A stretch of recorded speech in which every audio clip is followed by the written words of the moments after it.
Hello বন্ধুরা, স্টুডিওতে উপমানাতে আপনাদের সকলকে স্বাগতম। আজকে আমরা অনার্স ফাইনাল ইয়ারের হাইড্রোডাইনামিক্স এই বইয়ের চ্যাপ্টার 1 এর আর্টিকেল নাম্বার 1.16 নিয়ে আলোচনা করব। এখানে বলা হয়েছে কি স্রোতরেখা এবং পথরেখার মধ্যকার পার্থক্য নির্ণয়। তো এক্ষেত্রে আমরা আজকে 5টা পার্থক্য নিয়ে এখানে আলোচনা করব।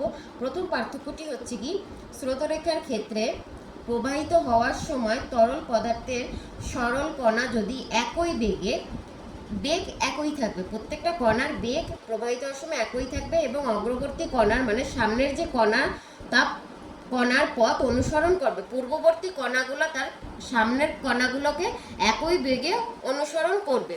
মানে আপনাদেরকে এক্সাম্পল দিয়ে বোঝাই, এই একটি রেখা গেল, এই একটি কণা, এই একটি কণা, এই একটি কণা, এই একটি কণা, এই একটি কণা, এই প্রত্যেকটি কণা সমবেগে তার সামনের কণাকে অনুসরণ করছে, তাহলেই সেটা হবে কি স্রোতরেখা।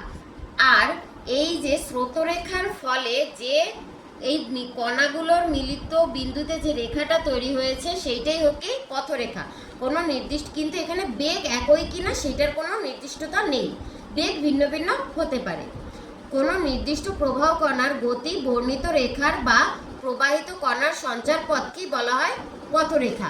এই যে একটি রেখা যাবে, এই একটা রেখা গেল, এই রেখাটা হচ্ছে পথরেখা। এখানে প্রত্যেকটা বিন্দু যে একই গতিতে গেছে সেরকম কোনো উল্লেখ নেই, একটা বেশি যাইতে পারে, একটা কম যাইতে পারে, এরকম বিভিন্ন টাইমে যাইতে পারে। এরপরে কি স্রোতরেখা সর্বদাই সমান্তরাল হয়, আর পথরেখা সমান্তরালও হতে পারে আবার সমান্তরাল নাও হতে পারে।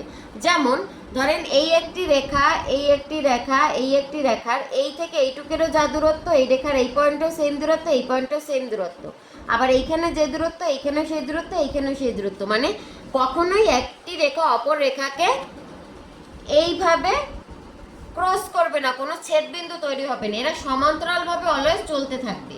ঠিক আছে, এইটা হচ্ছে স্রোতরেখা। আর এরপরে 3 নাম্বার পয়েন্টটা কি, কোনো মুহূর্তে প্রবাহী কণার গতি বর্ণনা করে, এটি কোনো মুহূর্তে প্রবাহী কণার গতিকে বর্ণনা করে। আর পথরেখা কি কোনো প্রদত্ত সময়, কোনো প্রদত্ত সময়ের একটি সময় থাকবে, সেই সময়ে প্রবাহী কণার বেগকে বর্ণনা করে, যে কোনো মুহূর্তে বর্ণনা করে, আর এটা কি সময় প্রবাহী কণার গতি বর্ণনা করে।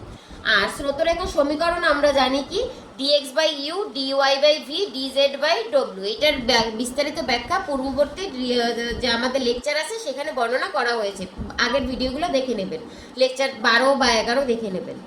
তারপরে কি আছে পথরেখার সমীকরণ, আবার এইটা গেল স্রোতরেখার, এবং পথরেখার সমীকরণকে u equal to dx by dt, v equal to dy by dt, ডব্লিউ equal to dz by dt. এটার প্রমাণও পূর্বের লেকচারে আরও ভালোভাবে বিস্তারিত দেওয়া আছে। আর এখানে একটি বিষয়, স্রোতরেখার ক্ষেত্রে এই যে একটি রেখা গেছে, এই রেখাটা প্রত্যেকটা রেখা সমান সময়, এইখান থেকে এই পর্যন্ত যে সময় লাগছে, এই থেকে এই বিন্দুতে আসতেও সেই সময় লাগছে। কিন্তু এই যে পথরেখার ক্ষেত্রে এই থেকে এই পর্যন্ত আসতে যে সময় লাগছে, এই থেকে এই পর্যন্ত আসতে তার থেকে কম সময়ও লাগতে পারে বা বেশি সময়ও লাগতে পারে।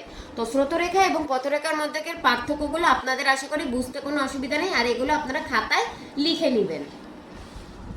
আজকের মতো এখানে রইল, দেখা হবে পরবর্তী ভিডিওতে।